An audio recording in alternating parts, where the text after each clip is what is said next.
माधवी महाजनी यांनी लग्न केलं अत्यंत देखण्या प्रसिद्धीच्या शिखरावर असलेल्या द रवींद्र महाजनी या अभिनेत्याबरोबर. पण संसाराचा गाडा मात्र एकटीनच हाकला. संसार मात्र एकटीनच केला. त्यांच्याच संसाराची कथा त्यांच्याच शब्दात बघूया. चौथा अंक. माधवी महाजनी. मामींना आम्ही सर्व बहिणी परळच्या मामी असंच म्हणायचो. खरं म्हणजे त्या आमच्या मामी नाहीत, आजी आहेत. पण आमच्या आईच्या त्या मामी. आई मामी म्हणायची म्हणून आम्ही पण त्यांना मामीच म्हणायचो. लहानपणी बऱ्याच वेळा आमची आजी आम्हाला परळला त्यांच्याकडे घेऊन जायची. आम्हाला, विशेषतः मला तिथं जायला खूप आवडायचे. आम्हाला पाहिले की त्यांचा चेहरा उजळायचा, त्यांना खूप आनंद व्हायचा. मग त्या आमचे खूप लाड करायच्या व आम्हाला आवडेल ते स्वतःच्या हाताने करून आग्रह करून खायला घालायच्या. आज 100व्या वर्षी पण त्या स्वतःची सर्व कामे स्वतः करतात. अजूनही चविष्ट जेवण बनवतात. हे ऐकून खूप बरे वाटले. नक्कीच आमच्यासारख्या अनेकांच्या शुभेच्छा त्यांच्या पाठी असणार.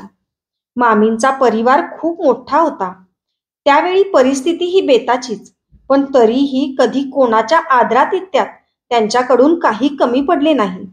चेहरा हसतमुख, सर्वांशी मोकळ्या गप्पा करीत, सर्वांच्या चेष्टा मस्करीत सामील होत. फार प्रेमळ स्वभाव होता त्यांचा. अशी माझी ही प्रेमळ मामी आजी मला खूप खूप आवडायची. चांगल्या कर्माची फळे देव निश्चितच चांगली देतो हे तिच्याकडे पाहून खरे वाटते. तसे मनू मावशी व तिच्या मुली रजू मावशी व नीलम मावशी आणि मुलगा दिलीप मामा या सर्वांनी पण आमचे खूप लाड केले. रजू मावशी प्रेमाने आमचे सारखे गालगुच्चे घ्यायची, म्हणून आम्ही तिला पच्छी मावशी असं लाडानं म्हणायचो. नंतर कमल मावशी ही आईची सख्खी लहान बहीण, चांगली गायची. तिचे लग्न संगीतकार यशवंत देव यांच्याबरोबर झाले होते. तिला मूळबाल नाही झाले, पण ती कधी दुःखी झाली नाही. तिनं तिच्या 2 पुतण्यांना स्वतःच्या मुलांप्रमाणेच वाढवलं. आम्हा तिघी बहिणींवर तिचा फार जीव. ती लवकरच देवाला प्रिय झाली. ह्या मामा मामींची मुले म्हणजे आमचे मामा किशोर मामा, अशोक मामा व सुधीर मामा यांनी पण आमचे तेव्हा खूप लाड केले व अजूनही करतच होते. पण आता किशोर मामा व अशोक मामा या जगात नाहीत. चित्रपटातील झालेल्या नुकसानीमुळे सर्वच कलांबद्दल बाबांच्या मनात फार तिरस्कार निर्माण झालेला होता. त्यांना आईने पेटी वाजवलेली आवडायची नाही. शेवटी एकदा त्यांनी ती फोडून टाकली. बाबांना दारूचं व्यसन असल्यानं ते एकदा प्यायले की शिव्या द्यायचे. त्यांना बाहेरून उचलून आणावे लागायचे. कधी कधी मी मैत्रिणींबरोबर जाता येत असताना घरात पिऊन त्याचा गोंधळ चाललेला ऐकू येत असे. मैत्रिणींना ते कळायचे. तेव्हा आम्ही जेमतेम 10-12 वर्षाच्या होतो. पण मैत्रिणी इतक्या समजूतदार होत्या की त्या तिकडे पूर्ण दुर्लक्ष करायच्या. काही झालेच नाही किंवा कळलेच नाही असे मला दाखवायच्या. शेजारी पाजारी यांच्यासाठी आमचे संबंध चांगले होते. त्यांनाही माहीत होते हे जरी व्यसनाधीन झालेले असले तरी स्वभावाने फार प्रेमळ व दिलदार आहेत. त्यामुळे आमच्याशी सर्वजण चांगले वागायचे. मुंबईतील दादर जवळ ज्येष्ठाराम बाग येथे आमच्या घरापासून जवळच कथ्थकचा एक चांगला क्लास होता. तिथे मी, सुधा आणि शोभी अशा आम्ही जवळच्या मैत्रिणी कथ्थक शिकायला जात असू. एकदा आपल्या क्लासचा कार्यक्रम आहे असे सरांनी आम्हाला सांगितले आणि आम्हाला घेऊन गेले. रात्री 10 पर्यंत परत येऊ असे त्यांनी आमच्या पालकांना सांगितले होते. 12 वाजले तरी आम्ही परत आलो नाही म्हटल्यावर तिघींचे पालक काळजीत पडले. शोभीचे वडील संतापले. ते आमच्या त्या वर्गात गेले. तिथे सरांचा फोटो होता, तो त्यांनी काढून घेतला. 3 मुलींना घेऊन हा मनुष्य गेला कुठे म्हणून ते पोलीस ठाण्यात त्यांच्या विरुद्ध तक्रार करायला निघाले. सुदैवानं तेवढ्यात आम्ही परत आलो. आल्यावर आम्ही सांगितले की बेबी नाज हिच्या नृत्याचे शूटिंग होते आणि तिच्या मागे आम्ही कोरसमध्ये नृत्य केले. हे कळताच शोभीचे बाबा आणखीनच संतापले आणि त्यांना त्या सरांना खाडकन थोबाडीत दिली. तेव्हा कुठे आम्हाला प्रसंगाचे गांभीर्य कळले, नाही तर तोपर्यंत आम्ही खुशीत होतो. बाबाही क्लासवर आले होते. तेही तमाशा करतील अशी मला भीती वाटू लागली. पण ते फक्त सरांना म्हणाले, आत्ता वाजले का तुमचे 10? आणि मला ते घरी घेऊन आले. आमचे बाबा कितीही सावरल्यासारखे दाखवत असले तरी ते अचानक बसलेल्या आर्थिक धक्क्याने फार खचले होते. शांताबाई गुलाबचंद दोशी या बाबांच्या आत्याबाई. त्यांची हिंदुस्तान कन्स्ट्रक्शन नावाची कंपनी होती. बाबांना आर्थिक मदत व्हावी म्हणून आत्याबाईंनी त्यांना त्यांच्या कंपनीत नोकरी दिली. मात्र महिन्याच्या 1 तारखेला पगार देताना त्या बाबांना बोलावून घ्यायच्या. त्यांच्या देखत त्या स्टाफला अकाउंट्स खात्याला म्हणायच्या, यांनी कोणाकडून काही उसने पैसे घेतलेत का? घेतले असतील तर त्यांच्या पगारातून कापून घ्या. स्वाभाविकच त्यांना हे फार अपमानास्पद वाटायचं. आतापर्यंत श्रीमंतीत लोळलेल्या माणसाला वेगळेच आयुष्य जगावे लागत होते. अवघ्या 40व्या वर्षी सिव्हिअर हार्ट अटॅक येऊन ते गेले. आई तेव्हा 35 वर्षाची होती. त्यावेळी मीना 11वीत, मी 8वीत व धाकटी अंजू 4थीत होती. माझी आई फार प्रेमळ, सोशिक होती. दिसायला छान. ती कधीही भांडलेली, वैतागलेली मला आठवत नाही. योगायोगाने ते जाण्यापूर्वी 1 महिना आधी आई LIC मध्ये नोकरीस लागली होती. बाबांचे दिवस वगैरे पार पडल्याबरोबर माझी आत्या आमच्याकडे येऊन राहिली व आईला ऑफिसला जाण्यास तिने मानसिकरित्या तयार केले. जरी आमचे खूपसे पैसे असे धंद्यात बुडाले असले तरी मुळात होतच घरात इतकं की सोनं नाणं आणि रोकड बऱ्यापैकी शिल्लक होती. त्यावेळी नात्यातले काही जण म्हणत होते की आपण या संपत्तीचा ट्रस्ट करू. त्यावेळी बॅरिस्टर रामराव देशमुख मुंबईत आले की आमच्याकडे राहायला असत. त्यावेळी श्री यशवंतराव मोहितेंचे सासरे माझ्या आजोबांचे खूप जवळचे मित्र होते. त्यांनी असा ट्रस्ट करण्यास विरोध केला. सर्वांना वाटत होते की माझी आई दिसायला चांगली आहे व तरुण आहे. तेव्हा तिने लग्न केले तर 3 मुलींचे काय होणार? पण देशमुख आजोबांनी ठामपणे सर्वांना सांगितलं की मालती तिच्या मुलींची आई आहे. आपल्या सर्वांपेक्षा तिला तिच्या मुलींच्या कल्याणाची जास्त काळजी असणारच. तेव्हा तिचेच पैसे तिला दुसऱ्या कोणाकडे तरी मागावे लागणे बरोबर नाही. आणि मग ट्रस्टचा विचार बारगळला. बॅरिस्टर देशमुखांचे शब्द पुढे खरे ठरले व आईने आमच्यावर खूप प्रेम केले. आम्हाला काही कमी पडू दिले नाही व आम्हा तिघींचे सागर संगीत सालंकृत कन्यादान करून दिले. आम्हा तिघींचे शिक्षण व आईची नोकरी व्यवस्थित चालू होती. आईला डेव्हलपमेंट ऑफिसर या पदावर घेतले होते. चांगल्या आर्थिक स्थितीत असलेल्यांकडून विमा पॉलिसी मिळवणे तुलनेने सोपे होते. मात्र आईने या मुंबईतील वाहक व चालक यांना वरिष्ठांना भेटून तिथे सॅलरी सेव्हिंग स्कीम पहिल्यांदा सुरू केली. त्यामुळे विम्याचा हप्ता त्यांच्या पगारातूनच वळता होत असे. या पॉलिसीचे फॉर्म भरून घेणे इत्यादी कामे करण्यासाठी त्यांच्या ड्युटीवर तिला रात्री अपरात्री जावे लागे व ते काम तिने चिकाटीने केले. या कामाला प्रोत्साहन म्हणून तिला ब्रँच मॅनेजर म्हणून प्रमोशन मिळाले. चांगला पगार होता.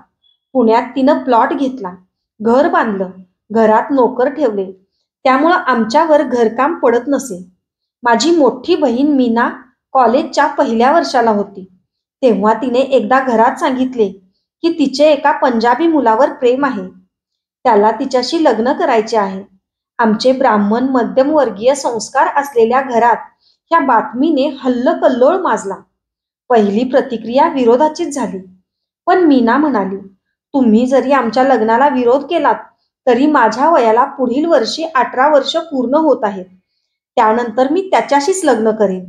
तेव्हा तुम्ही मला अडवू शकणार नाही. ती तिच्या निर्णयावर ठाम होती. त्यानंतर काहीच दिवसात त्यांच्या एका मित्राकडे पार्टी होती. तिथे तो मुलगा येणार होता. मीनाही जाणार होती. घरात आता मीनाचे प्रकरण माहीत असल्यामुळं आईने तिला पार्टीला पाठवले, पण मला तिच्याबरोबर जाण्यास सांगितले. तेव्हा मी 8वी-9वीत होते. तिथे गेल्यावर आमची भेट झाली. तेव्हा तो मुलगा खूप मोकळेपणाने माझ्याशी बोलला. अगदी हसत खेळत आमचे बोलणे झाले. त्यामुळे पंजाबी म्हणून वाटणारा परकेपणा नाहीसा झाला. मला त्याचे असे सहज बोलणे वागणे आवडले. घरी येऊन मी आईला म्हणाले, ते खूपच चांगले आहेत. तू एकदा भेटून बघ, तुलाही ते चांगलेच वाटतील. मुलाचे कुटुंबीय दिल्लीला होते. मग आधी आई त्याला भेटली. त्याच्याबद्दल तिचेही मत चांगले झाले. मग आईला वाटले नाहीतरी 18 वर्ष पूर्ण झाल्यावर त्याच्याशीच लग्न करणार आहे असे ती म्हणते आहे. तर आपणच तिचे लग्न लावून देऊ. आई दिल्लीला जाऊन त्याच्या आई वडिलांना भेटली आणि मग त्यांचे रीतसर लग्न लावून दिले. त्यांना आम्ही नंतर भाईसाहेब म्हणू लागलो. पंजाबी मुलगा म्हणून आईचा मीनाच्या लग्नाला विरोध होता. आम्ही तेव्हा मराठी लोकांमध्येच वावरत होतो. 60 वर्षापूर्वीचा तो काळ होता. त्यामुळं इतर जातीत रोटीबेटी व्यवहार आईला बरोबर वाटत नव्हता. ती दुखावली गेली होती. पण पुढील काळात आमच्या माहेरच्या व सासरच्या घरात वेगवेगळ्या जातीतच बरीचशी लग्न बिनविरोध झाली. पंजाबी, सरदारजी, सिंधी, पारसी, मराठा वगैरे. आमच्या घराण्यात जातीयवादाला जागा राहिली नाही. बहुतेकांच्या आयुष्यात काफ लव म्हणतात तसा प्रकार अनुभवला येतो. मी 9वीत असताना मलाही वाटायचे आपला कोणीतरी मित्र हवा. माझी एक मैत्रीण होती. आम्ही एकमेकींच्या घरी जात असू तेव्हा तिचा भाऊ आमच्या शाळेत होता. एकदा त्याने तिला सांगितले की मला मधू फार आवडते, माझे तिच्यावर प्रेम आहे. तिने मला ते सांगितले. मला मज्जा वाटली, आनंदही झाला. पण मुलांमुलींमधली मैत्री नुसती मैत्री त्या काळात सहज मान्य नव्हती. शिवाय आमच्या घरात नुकतेच बहिणीचे लग्न पंजाबीशी झाले होते. त्यामुळे नाही म्हटले तरी घरात थोडं विरोधी वातावरण होतच. त्यानंतर मित्रमैत्रिणींच्या ग्रुपमध्ये आमची 1-2दा भेट झाली. त्याच वेळी मी आपलं तो एकटा असताना त्याला सांगून टाकलं की आपली जात वेगळी असल्यानं आमच्या घरी काही आपलं लग्न वगैरे पसंत पडणार नाही. मी काही माझ्या आईला पुन्हा दुखावून तुझ्याशी लग्न करू शकणार नाही. हे ऐकल्यावर तो फारच अपसेट झाला, पण काही बोलला नाही. आम्ही आपापल्या घरी गेलो. त्यानंतर त्याच्या मावस भावाचा मला फोन आला की तू त्याचं मन किती दुखावलंस याची तुला कल्पना आहे का? तो फार दुःखी झाला आहे वगैरे त्यानं सांगितलं. पण आमचा निर्णय आता झालेला होता. काही दिवसांनी ती गोष्ट हळूहळू माझ्या स्मरणातून निघून गेली. मी दादरच्या Indian education societies girls school king George शाळेत 10वीत शिकत होते. स्वप्नाळू वय. किंग जॉर्ज शाळेच्या वर्गातील खिडकीतून रस्ता दिसत असे तेव्हा तिथून जाताना एक देखणा युवक मी पाहत असे. तो कधी दिसेल म्हणून मी वर्गातल्या बाकावर बसून त्याच्या वाटेकडे डोळे लावून बसत असे. त्याचं एकदा दर्शन झालं की मी खुश. माझा दिवस अगदी छान जायचा. त्याच्या जाण्या येण्याची वेळ आता मी लक्षात ठेवू लागले. एखाद दिवशी तो दिसला नाही की मी अगदी नाराज व्हायचे. जणू तो दिवस अगदी फुकट गेला असे वाटत असे. ओळख होण्याआधीच त्याच्या अगदी प्रेमातच पडले होते मी. शाळेतून घरी आलं की दूध पिऊन आम्ही मैत्रिणी फिरायला बाहेर पडायचो. त्याच वेळी काही मुलंही फिरायला येत. आता ती आमच्या ओळखीची झाली होती. त्यातल्याच एकाबरोबर मी एकदा रवीला पाहिलं. त्याचं नाव रवींद्र असल्याचं कळलं. तोच धागा पकडून मी त्या रवीच्या मित्राला एकदा म्हटलं, रवी तुमचा मित्र का? आमची एकदा ओळख करून द्याल ना त्याच्याशी? माझी तो कधी ओळख करून देतोय असं मला झालं होतं. मग असंच फिरायला जाताना तो मित्र रवीला एकदा घेऊन आला आणि त्यानं रवीशी माझी ओळख करून दिली. रवीनं माझ्याशी शेकहँड केला. नाक्यावर काही तरुण तरुणी नेहमी चहा कॉफीसाठी जमत. तिथे नाक्यावरच रवी उभा असे. एक दिवस माझी जवळची मैत्रीण सुधा हिला मी म्हटलं, चल मी तुझी रवीशी ओळख करून देते. मी सुधाला तिथे घेऊन गेले. रवीशी मी तिची ओळख करून दिली. थोड्या वेळानं रवी तिला म्हणाला, 2 रुपये देतेस? मी जरा सिगरेट घेऊन येतो. आम्ही दोघी अवाक. थोडंफार बोलणं होऊन आम्ही निघालो. निघाल्याबरोबर सुधा म्हणाली, कसला हा माणूस? ओळख करून घेण्यासाठी आपण आलो आणि पहिल्या भेटीतच मला पैसे मागतो हा. मीही म्हणाले, हो ना, एक वेळ मला मागितले असते तरी गोष्ट वेगळी, पण बोलण्यासारखं काही उरलंच नाही. एक मात्र सुधानं मला वारंवार बजावून सांगितलं की या माणसाशी तू नको संबंध ठेवूस, दूर राहा. पुढे लांब पडत असूनही मी विल्सन कॉलेजला ऍडमिशन घेतली. मित्रांबरोबर तिथेही रवी मधून मधून भेटायला यायचा. कॉफी वगैरे घेऊन आमची भेट संपायची. पण आम्ही राहायचो दादरला. कॉलेज चर्नी रोडला.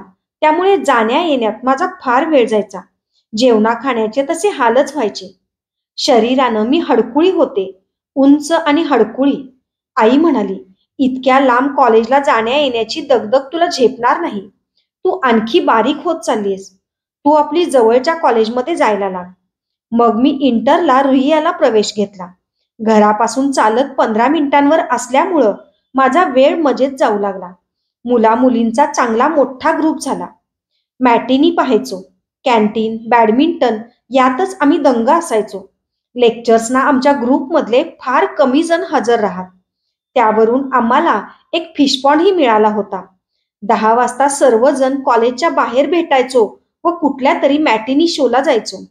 एकदा राज कपूरचा बरसात पिक्चर पाहायला असेच गेलो होतो. त्यातली गाणी खूपच छान होती. ती सुरू झाली की पुस्तकावर लावलेले रबर बँड ओढून आम्ही त्यांचा सर्वजण पुस्तकावर ताल धरायचो. खूप मजा यायची. मग सिनेमा सुटल्यावर थेट कॉलेजच्या कॅन्टीनमध्ये बसून आमचा धिंगाणा चालायचा. 12-15 जण असायचो. आम्ही दारातून बाहेर पडताना नेहमी एक मुलगा 1, 2, 3 असा मोठ्यानं बोलून आम्ही किती आहोत ते मोजायचा. आम्ही काय काय गमती करतो ते बऱ्याच जणांना माहीत होतं. त्यामुळं त्या वर्षी आम्हाला कॉलेजच्या गॅदरिंगमध्ये फिशपॉन्ड मिळाला. आम्हाला सर्वांना प्रथम स्टेजवर बोलावले. फिशपॉन्ड वाचणारा हुशार होता. तो म्हणाला, "our college is glad to have these students as permanent members of Ruia college." इथे त्यांना मोठा पॉज घेतला. सर्व हसायला लागले. आम्ही आश्चर्याने त्याच्याकडे बघू लागलो, कारण आम्हाला वाटले की तो आम्हाला कॉलेजचे परमनंट मेंबर म्हणतो आहे. आम्ही तर कोणीच नापास होण्यामधले नव्हतो.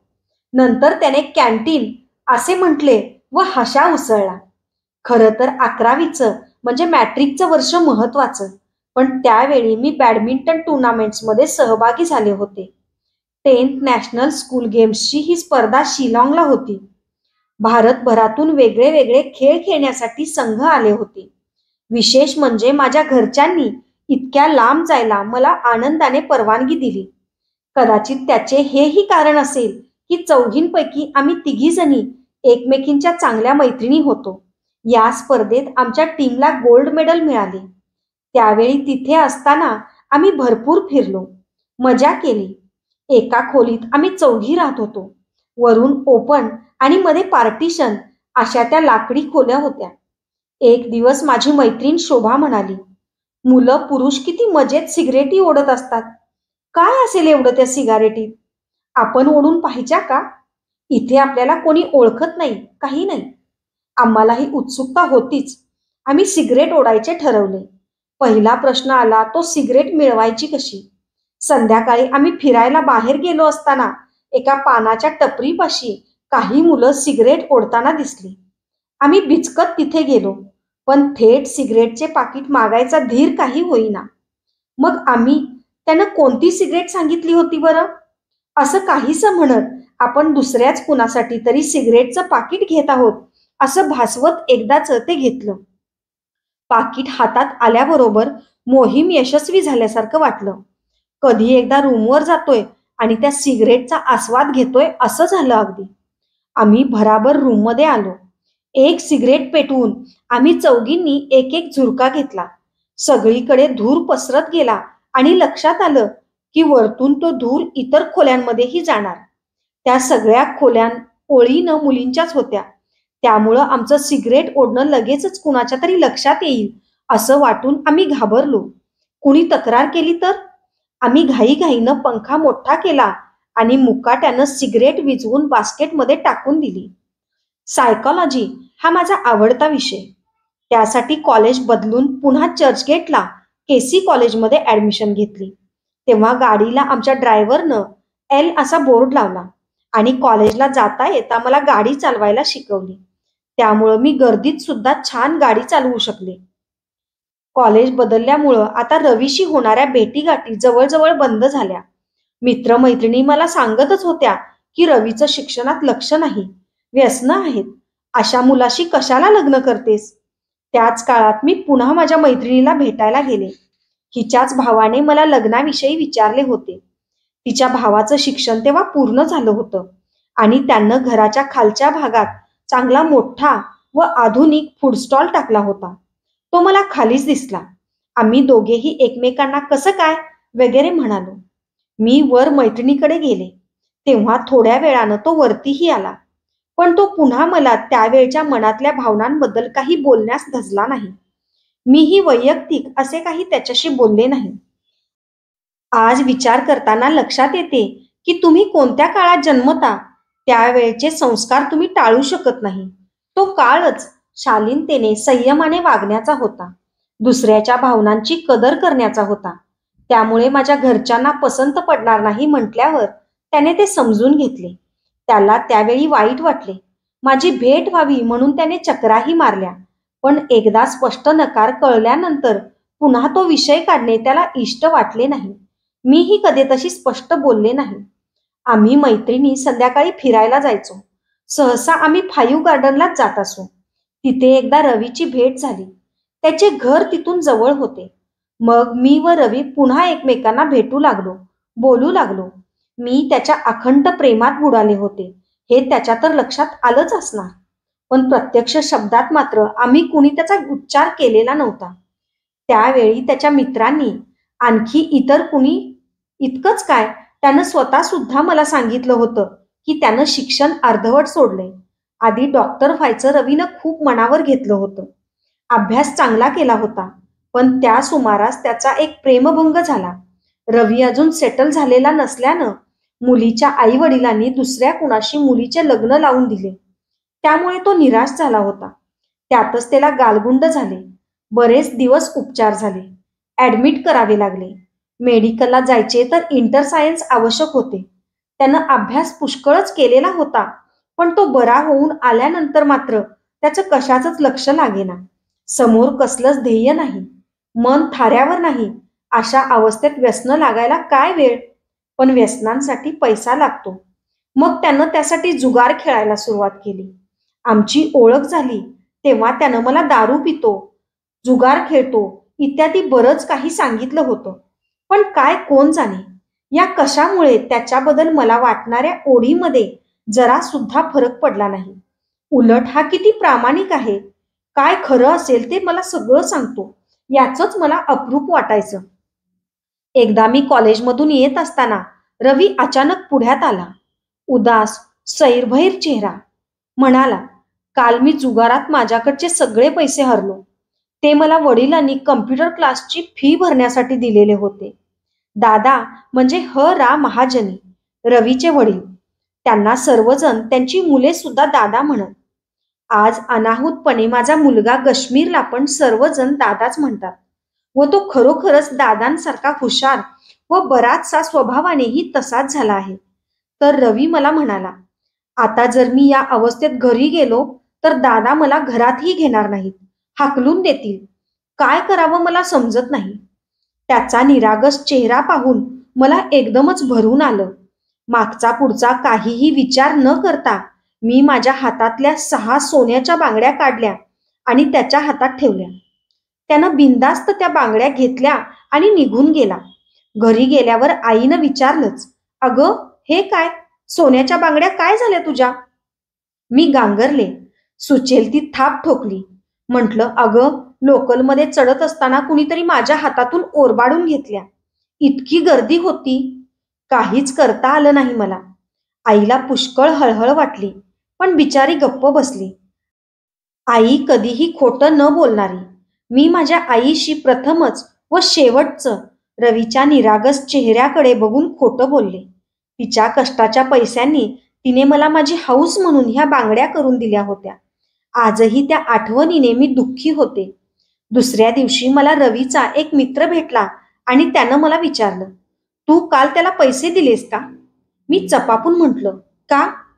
काल तो रात्रभर जुगाराच्या अड्ड्यावर होता आणि सगळा जुगार तो हरला.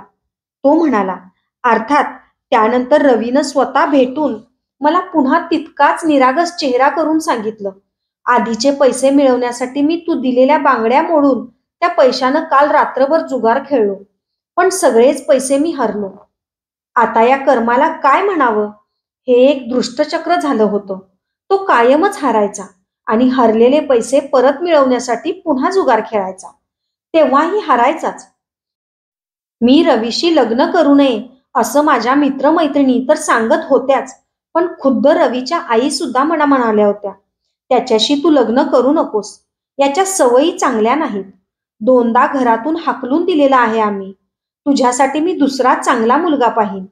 पण मी कुणाचंच ऐकण्याच्या मनस्थितीत नव्हते. अशाच वेगवेगळ्या आणि नवनवीन पुस्तकांसाठी पुस्तक वाचन बाय अक्षरा पाटील हे चॅनल सबस्क्राईब करा आणि व्हिडिओ कसे वाटले हे कमेंट बॉक्समध्ये नक्की कळवा. Thank you.